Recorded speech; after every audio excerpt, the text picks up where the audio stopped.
गीता के 5वें अध्याय में कहा गया, बाह्य स्पर्शे स्वशक्तात्मा विन्दत्यात्मन यत् सुखम सब ब्रह्म योग युक्तात्मा सुखम अक्षयम अश्नुते।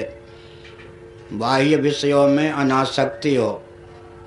असक्त आत्मा माने मन आसक्त ना हो और निद्रा भी ना हो।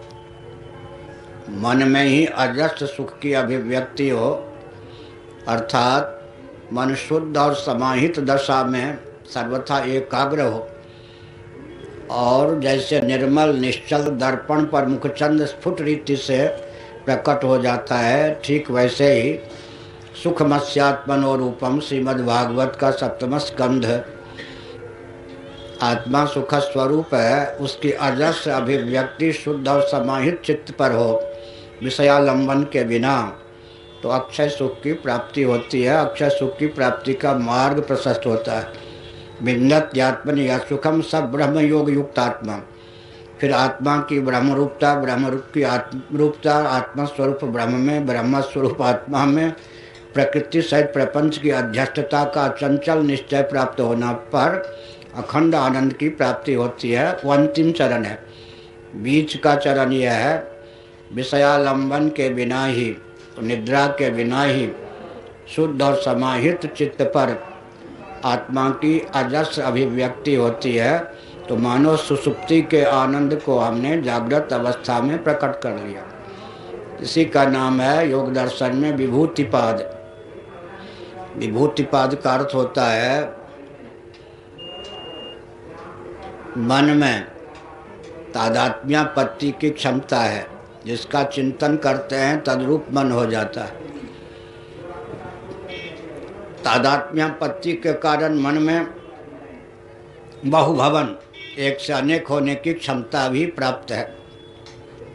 क्योंकि भगवान की उपाधि जो माया है उसका एक वैकल्पिक आंशिक रूप हम जीवों को प्राप्त है, मन।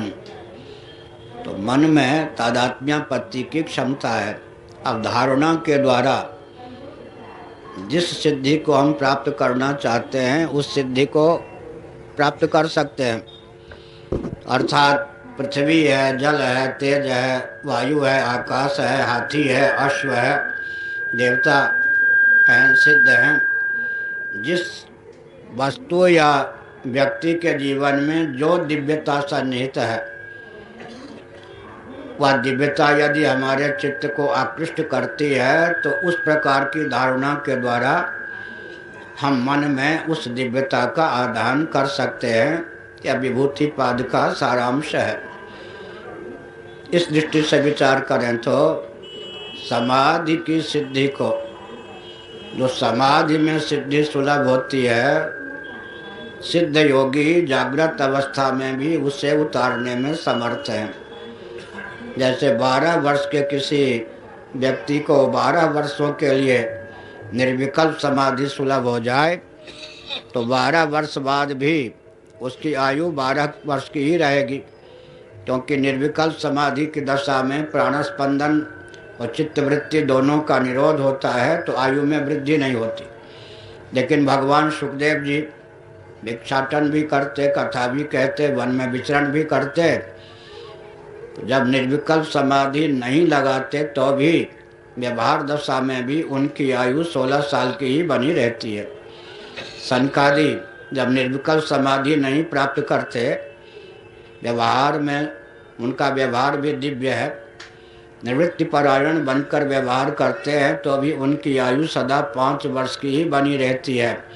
देखत बालक बहुकालीना। इसका अर्थ है कि इन महापुरुषों में वो क्षमता है कि सुषुप्ति समाधि दशा में जो सिद्धि प्राप्त होती है उसको व्यवहार दशा में उतारना वो जानते हैं।